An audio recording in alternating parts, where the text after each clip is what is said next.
Hello everyone, welcome to study with मी।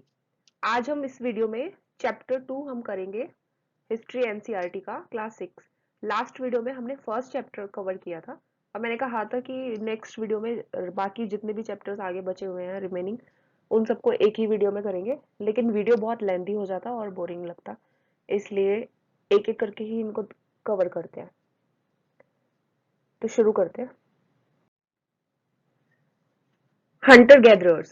अब मानव ने क्या किया, शिकार करना शुरू कर दिया जानवरों का और चीजों को इकट्ठा करना शुरू कर दिया ताकि जब उन्हें जरूरत हो तब वो उनको खा सके।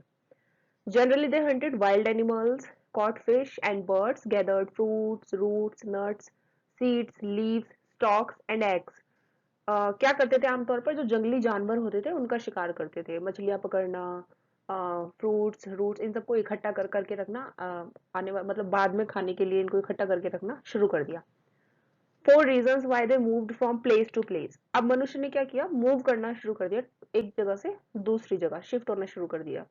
इसके पीछे कुछ कारण थे, जैसे कि इन सर्च ऑफ फूड, एक ही जगह पर लंबे टाइम तक रहते हुए उस जगह की जो वनस्पतियां हो रही थी, प्लांट्स होते थे और जो भी वहां जानवर होते थे वो खत्म हो जाते थे, तो इसलिए उन्हें अपने भोजन की खोज में दूसरी जगह शिफ्ट होना पड़ता था।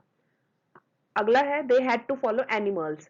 अब जिन जानवरों का वो शिकार करते थे, जब वो जानवर एक जगह से दूसरी जगह मूव करते थे, उनके पीछे पीछे मनुष्य को भी मूव करना पड़ता था इन डिफरेंट सीजन्स। अब बहुत सारे जो फ्रूट्स होते हैं वो सीजनल होते हैं, तो इस वजह से भी एक जगह से दूसरी जगह मूव करना पड़ता था इन सर्च ऑफ वाटर। अब जैसे हमने फर्स्ट चैप्टर में भी देखा था कि सबसे पहले जो हमारे नगर बसने शुरू हुए थे वो नदियों के किनारे शुरू हुए थे।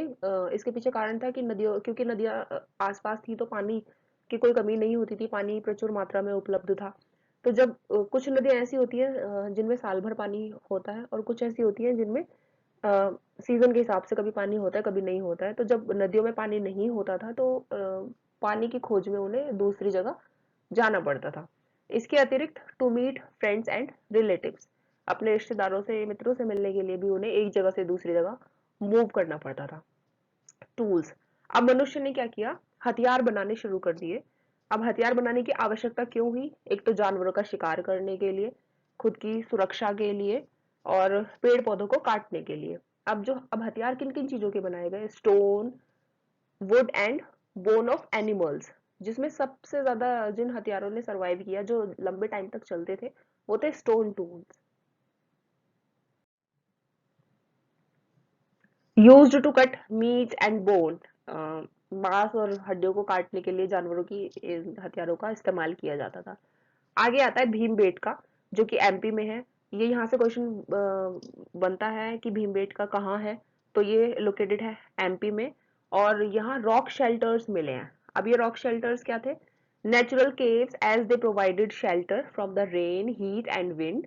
अब ये रॉक शेल्टर्स क्या करते थे, ये प्राकृतिक गुफाएं थी जिनमें मानव क्या करता था, बारिश से या गर्मी से या हवा जब बहुत ज्यादा तेज चल रही है तो इनसे बचने के लिए वो शरण लेते थे इन्हीं गुफाओं में। Found in the Vindhyas and Deccan plateau close to the Narmada valley. और ये सब कहाँ मिली है, ये विंध्यास वाले एरिया में, डेक्कन प्लेट्यू में और जो नर्मदा वैली के आसपास वाला एरिया है वहां ये रॉक शेल्टर्स ज्यादा मिली हैं। आगे एक वर्ड आता है साइट्स। साइट्स का मतलब क्या है, remains of things were found.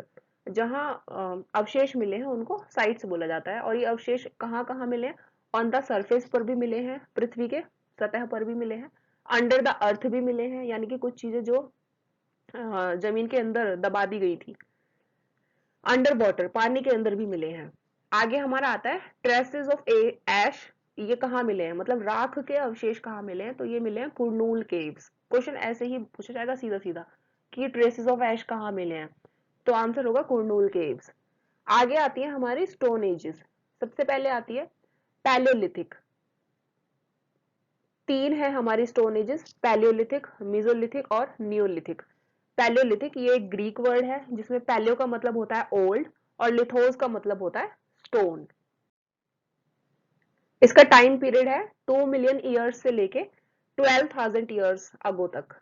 अब इसको भी अगेन 3 पार्ट्स में डिवाइड किया गया है, lower, middle and upper. Covers 99% of human history. तो जो मानव इतिहास है उसका 99% जो हिस्सा है वो इसी एज से कंप्लीट होता है, कवर होता है, सॉरी। ऑस्ट्रिचेस वर फाउंड, और इसी एज में ही ऑस्ट्रिचेस मिले थे। ये क्वेश्चन बनेगा कि जो ऑस्ट्रिचेस है वो किस एज में मिले थे, तो वो मिले थे पैलियोलिथिक में। Large quantity of ostrich egg shells found at Patne in Maharashtra. ये यहाँ से भी फिर एक क्वेश्चन बनेगा कि कहाँ सबसे ज्यादा मात्रा में जो ऑस्ट्रिच के अंडे हैं वो कहाँ मिले थे, तो ये मिले थे पाटने। और ये कहाँ है, ये महाराष्ट्र में लोकेटेड है। Large number of palaeolithic sites found Hunsgi. अब यहाँ से फिर ये क्वेश्चन बनेगा कि सबसे ज्यादा पैलियोलिथिक साइट्स कहाँ मिली हैं, तो ये साउथ में एक जगह है हुंसकी, यहाँ सबसे ज्यादा मिली है। अगली एज हमारी आ जाती है मीजोलिथिक। इसमें मीजो का मतलब है मिडिल और लिथिक का मतलब स्टोन। इसका टाइम पीरियड था 12,000 ईयर्स से लेके 10,000 ईयर्स अगो। अब इस एज में क्या था, छोटे पत्थर के हथियार बनाए जाते थे जिनको माइक्रोलिथ्स कहा जाता था। यहाँ से फिर ये क्वेश्चन बनेगा कि माइक्रोलिथ्स क्या थे, तो ये आपका आंसर हो जाएगा कि टाइनी स्टोन टूल्स, यानी कि छोटे पत्थर के हथियार। अगली एज हमारी आती है नियोलिथिक। इसमें नियो का मतलब है न्यू और लिथिक का मतलब स्टोन। तो ये कब शुरू हुई, ये शुरू होती है 10,000 ईयर्स अगो। इसके बाद फिर हमारी आती है चालकोलिथिक, जिसको कॉपर एज कहा जाता है। इस एज में तांबे का इस्तेमाल करना शुरू कर दिया था मनुष्य ने। इसके बाद फिर आती है ब्रॉन्ज एज। ब्रॉन्ज मिक्सचर होता है कॉपर और टिन का। तो ये सारी जो भी एजेस हैं इनके नाम जिस तरह के हथियार मानव यूज करता था, इस्तेमाल करता था, उनके आधार पर ही इनके नाम रखे गए हैं। पहले क्योंकि पत्थर के हथियार बनते थे तो इसलिए स्टोन एजेस। उसके बाद फिर जब कॉपर का यूज करना शुरू कर दिया तो चालकोलिथिक एज आ गई, और जब कॉपर के साथ टीन मिला के एक नई धातु बना ली गई ब्रॉन्ज, जब उसका इस्तेमाल हुआ तो उसका नाम रख दिया गया ब्रॉन्ज एज। अब कुछ रॉक पेंटिंग्स मिली हैं। ये कहाँ मिली है, एमपी में मिली है और यूपी में मिली है, जिनके अंदर वाइल्ड एनिमल्स को दिखाया गया है, उनके चित्र बनाए गए हैं। तो ये क्वेश्चन बनेगा कि रॉक पेंटिंग्स कहाँ से मिली है, तो ये एमपी और यूपी से मिली है। अब फ्रांस में भी कुछ पेंटिंग्स मिली है। Habitation sites. तो हैबिटेशन साइट्स क्या थी, ऐसी साइट्स जहां पर ऐसे कुछ अवशेष मिले हैं कि जहां मनुष्य रहते थे। अगला है फैक्ट्री साइट्स। अब फैक्ट्री साइट्स वो साइट्स थी जहां पर पत्थर मिले हैं, और यानी कि जिससे ये पता लगता है कि वहां पत्थर पाए जाते थे और हथियार बनाए जाते थे। अगला आता है हैबिटेशन कम फैक्ट्री साइट्स। तो ये इस तरह की साइट्स है कि जहां मनुष्य रहता भी था, निवास भी करता था, और पत्थर के हथियार भी बनाए जाते थे। तो इसी के साथ हमारा सेकंड चैप्टर यहाँ खत्म होता है। जितने भी इंपॉर्टेंट पॉइंट्स थे जहां से क्वेश्चंस हमारे फॉर्म होते हैं एग्जाम में, वो सभी हमने कवर कर लिए हैं। और तो मिलते हैं फिर नेक्स्ट वीडियो में। Thank you for watching.